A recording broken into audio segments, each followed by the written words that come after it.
तर नमस्कार मित्रांनो, स्वागत आहे तुमचं पुन्हा एकदा हवामान अपडेट्स या यूट्यूब चॅनलवरती। तर मित्रांनो, आपल्याला राज्यामध्ये वातावरणात मोठ्या प्रमाणात बदल झालेले आपल्याला पाहायला मिळते। तर मित्रांनो, आपण सध्या स्थितीला आपण जर कमी दाब हा तीव्रच आपल्याला पाहायला मिळतोय। मुसळधार पावसाचे देखील आपल्याला प्रमाण या कमी दाबामुळे काही ठिकाणी आपल्याला पाहायला मिळतंय।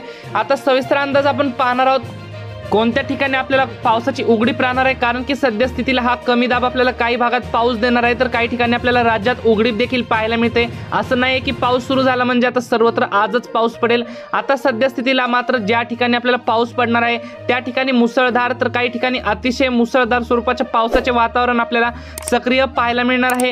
अचानक देखील पावसाला सुरुवात होऊ शकते, हे देखील लक्षात घ्यावा सर्वांनी। तर चला बघूयात तर सविस्तर अंदाज काय असणार याविषयी। तत्पूर्वी जर तुम्ही चॅनलवरती नवीन असाल तर चॅनलला सबस्क्राइब नक्की करा। खूप सारे जण व्हिडिओ पाहतायत परंतु आपल्या चॅनलला काय सबस्क्राइब करत नाहीत, त्यामुळे आता चॅनलला सबस्क्राइब करून घ्या व व्हिडिओला एक लाईक देखील नक्की करून घ्या। आता ह्याच व्हिडिओमधून तुम्हाला सर्व जिल्ह्यांची अपडेट भेटणार आहे। सध्या स्थितीला जर पाहायला गेलं तर आपण आता कमी दाबाबाबत पाहूयात, कारण की या कमी दाब कोणत्या ठिकाणी जाणार आहे हे महत्त्वाचे अपडेट आपण जाणून घेणार आहोत। सध्या स्थितीला हे भुवनेश्वरच्या दरम्यान आपल्याला पाहायला मिळते, नंतर याचा परिणाम हळूहळू आपल्याला रायपूर पर्यंत येईल, तसेच विदर्भाकडे हळूहळू आपल्याला याचा प्रभाव पाहायला मिळू शकतो। तसेच आता पुढे पाहू शकता स्क्रीनवरती आपण दुसऱ्या मॉडेलनुसार जर पाहायला गेलं तर राज्यातील सध्या स्थिती आपल्याला खूप ढगाळ आहे। काही ठिकाणी आपल्याला ढगाळ वातावरण आहे, तर काही ठिकाणी आत्ताच पावसाला सुरुवात होण्याचा अंदाज देखील आपल्याला पाहायला मिळण्याची शक्यता आहे। हे ढगाळ वातावरण देखील वाढत जाण्याचा अंदाज सध्या स्थितीला आपल्याला ढगाळ परिस्थिती मालेगाव, जळगाव, अकोला, अमरावती, लोणार, पुसदच्या उत्तरेकडील भागात, तसेच अहिल्यादेवी नगर तसेच बीड जिल्ह्यात हलक्या पावसाचे ढग नाहीत, आपल्याला फक्त ढगाळ वातावरणासह आपल्याला पाऊस पाहायला मिळू शकतो। सोलापूर पर्यंत चांगलं ढगाळलेलं वातावरण आपल्याला सध्या स्थितीला पाहायला मिळते। जळगाव, अकोला, अमरावती, मालेगावचा भाग असेल, बेटूल, वडोदनी, नंदुरबारचा भाग असेल, या सर्व भागामध्ये आपल्याला सध्या स्थितीला ढगाळलेल्या वातावरणाचा प्रभाव आपल्याला दिसून येत आहे। तर आता लगेचच पावसासाठी पोषक वातावरण असणार आहे जिल्ह्यामध्ये। पुढील काही तासातच या जिल्ह्यामध्ये पाऊस होणार आहे। नागपूरचा समावेश आहे, तसेच वर्धाचा देखील समावेश आहे। उमरेड, गोठीचा भाग आहे, तसेच भंडाऱ्याच्या या भागामध्ये पावसासाठी आपल्याला मध्यम ते काही ठिकाणी जोरदार पावसासाठी पोषक असं वातावरण तयार झालेलं आहे। तसेच गोंदियाच्या भागामध्ये अशी शक्यता आपल्याला पाहायला मिळत आहे। तसेच आपण जसे की स्क्रीनवरती बघू शकताय देसाईगंज या भागामध्ये देखील आपल्याला मध्यम ते जोरदार पावसाला वातावरण हळूहळू तयार होत आहे व परतीच्या पावसाचा प्रभाव देखील कोणत्या भागात होणार आहे ते देखील आपण व्हिडिओच्या शेवटी पाहणार आहोत। व्हिडिओ शेवटपर्यंत पहा मित्रांनो। तसेच चंद्रपूर, वणी या भागामध्ये देखील आपल्याला या भागात पाहायला गेलं तर मध्यम ते काही ठिकाणी आपल्याला जोरदार पावसाचं पोषक वातावरण तयार होईल, तर काही ठिकाणी मध्यम ते जोरदार पाऊस होईल। तर जसं आपण अलीकडे येत आहोत तसंच आदिलाबादचा भाग आहे, उमरखेडचा भाग असेल, यवतमाळचा काही पूर्वेकडील भाग, या पट्ट्यात आपल्याला हलकासं ढगाळ वातावरण आहे। हलक्या सरी आपल्याला मध्यम सरी पावसाच्या पाहायला मिळते। ही सध्या स्थितीला आपल्याला वातावरण असं पोषक दाखवत आहे। तसंच आपण जसं की स्क्रीनवरती बघू शकताय रायपूर पर्यंत चांगलं पावसाळी वातावरण आहे। चंद्रपूर, भंडाऱ्याचा भाग असेल, वर्धापर्यंत आपल्याला चांगला पावसासाठी पोषक वातावरण हळूहळू तयार होतानाच आपल्याला पाहायला मिळते।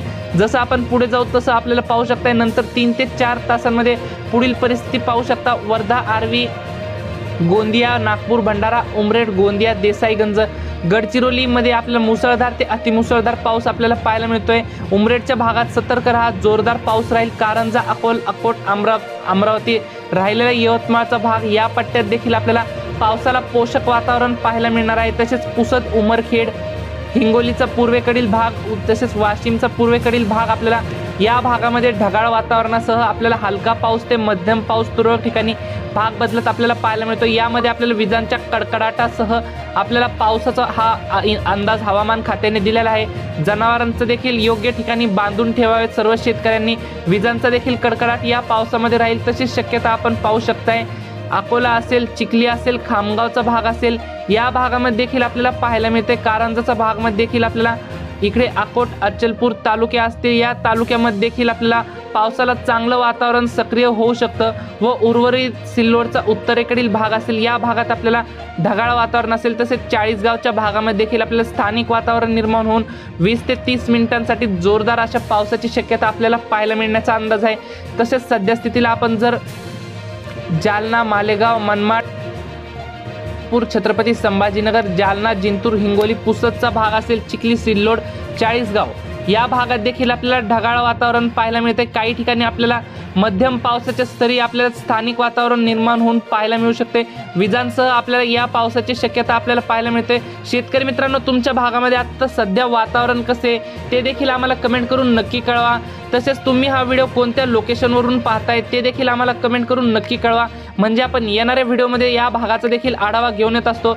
तसेच माजलगाव असेल, अहिल्यादेवी नगर असेल, बीडचा भागामध्ये आपल्याला पाहायला गेलं तर स्थानिक वातावरण आज देखील निर्माण होऊन मात्र आपल्याला सर्वदूर पावसाचा अंदाज नाहीये, मात्र भाग बदलत एखाद्या ठिकाणी आपल्याला असं वातावरण पाहायला मिळणार आहे। पाहू शकता आपण जसं की स्क्रीनवरती आपल्याला रात्रीला देखील आपल्याला राज्यात जोरदार तुफान पाऊस आपल्याला पाहायला मिळणार आहे। त्यातल्या त्यात जास्त पाऊस आपल्याला कोणत्या भागात पाहायला मिळतोय ते पाहायला गेलं तर इकडे आपल्याला कन्नडचा भाग असेल, सिल्लोडचा भाग असेल, इकडे दक्षिणेकडील भाग असेल, पश्चिमेकडील भाग असेल, पाचोरा मालेगावचा पूर्वेकडील भाग आपल्याला, दक्षिणेकडील भाग आपल्याला, या पट्ट्यात आपल्याला मध्यम ते काही ठिकाणी आपल्याला मुसळधार पावसासाठी आपल्याला पोषक वातावरण राहणार आहे। जोरदार काही ठिकाणी आपल्याला पावसाच्या सरी पाहायला मिळण्याचा अंदाज आहे। तसेच आपण जसं की स्क्रीनवरती पाहू शकताय, नंदुरबार असेल, यवतमाळ असेल, धुळेचा भाग असेल, आपल्याला जसं की पाहू शकता या ठिकाणी आपल्याला पावसाला पोषक वातावरण पाहायला मिळते। जळगाव, नाशिकच्या भागामध्ये आपल्याला स्थानिक वातावरण पाहायला मिळते। वैजापूर, साक्री, धुळे, पारोळा, जळगाव, चाळीसगाव, सिल्लोड, मनमाड, वैजापूर, जालना, चिखली, खामगावचा उत्तरेकडील भाग, धरणी, अचलपूर, नागपूर, भंडारा, गोंदिया, यवतमाळ, चंद्रपूर, गडचिरोली, भंडाऱ्याचा भाग असेल आपल्याला, या भागात आपल्याला मध्यम ते जोरदार पाऊस, काही ठिकाणी तुफान पावसाची हजेरी आपल्याला पाहायला मिळू शकते। तसेच अकलूज, आताच पाहू शकता बारामती, जेजुरी, दौंडच्या या भागामध्ये आपल्याला, अकलूज, करमाळाच्या भागामध्ये, कारंजा, पेठ, लातूर, तुळजापूर, सोलापूर या भागामध्ये देखील आपल्याला स्थानिक वातावरण पाहायला मिळणार आहे। त्यातल्या त्यात स्थानिक वातावरणात अधिक जोर आपल्याला करमाळा, दौंडच्या भागामध्ये आपल्याला पाहायला मिळते। या ठिकाणी आपल्याला मोजक्या ठिकाणी हलक्याशा जागेवर आपल्याला हलक्या सरी आपल्याला पाहू शकताय। हलक्या प्रकारचं वातावरण या भागामध्ये पाहायला मिळतंय। फार काही मोठ्या पावसाची शक्यता आपल्याला पाहायला मिळत नाही। कोकण पट्टीचा विचार केला तर कोकण किनारपट्टीला आपल्याला सध्या स्थितीला हलका पाऊस, रिमझिम स्वरूपाचा पाऊस आपल्याला ढगाळ वातावरणासह पाहायला मिळणार आहे। याची सुरुवात आपल्याला दुपारनंतर रात्री उशिरापर्यंत देखील आपल्याला पाहायला मिळू शकते। तीव्र आता पाहू शकता आपण उद्या सकाळी 4 वाजता पहाटेच्या दरम्यान आपल्याला रात्रीला देखील चांगला पाऊस राहील। पहाटे 4 वाजता देखील आपल्याला पहाटेलाच चंद्रपूर, पूर्व विदर्भामध्येच आपल्याला मुसळधार पाऊस होणार आहे, हे अंदाज लक्षात घ्यावा। तीच शक्यता अमरावती, अकोला, खामगाव, जळगावच्या उत्तरेकडील भागात, नागपूरच्या भंडाऱ्याकडच्या बऱ्याच भागात आपल्याला पाहायला मिळते। जोरदार अशा पावसाची शक्यता आपल्याला बहुतांश विदर्भाच्या भागात आपल्याला पाहायला मिळू शकतं। आता सध्या स्थितीला परतीच्या पावसाबाबत विचार केला तर परतीचा पाऊस देखील आपल्याला पाहायला मिळेल, मात्र आता एक आठवडा तरी आपल्याला परतीचा पावसाचा काही जास्त प्रभाव पडणार नाही। एक आठवडाभर जरी आपल्याला काही ठिकाणी उघडीप पाहायला मिळू शकते। त्यातल्या त्यात पुढे पाहू शकता 10-11 तारखेचा विचार केला तर कोकण पट्टी, किनारपट्टीत, उत्तर महाराष्ट्र, विदर्भात पाऊस राहील। तसेच 12 तारखेला पाऊस हा महाराष्ट्रातील कमी होणार आहे। 13 तारखेचा विचार केला तर पाऊस अजून देखील राज्यातील कमी होणार आहे। 14 तारखेला पूर्णपणे हा पाऊस आपल्याला कमी होताना पाहायला मिळतोय। तर मित्रांनो, ही होती हवामानाबद्दल छोटीशी माहिती आवडल्यास आपल्या चॅनलला सबस्क्राईब नक्की करा। धन्यवाद। तर भेटूयात पुढच्या व्हिडिओमध्ये।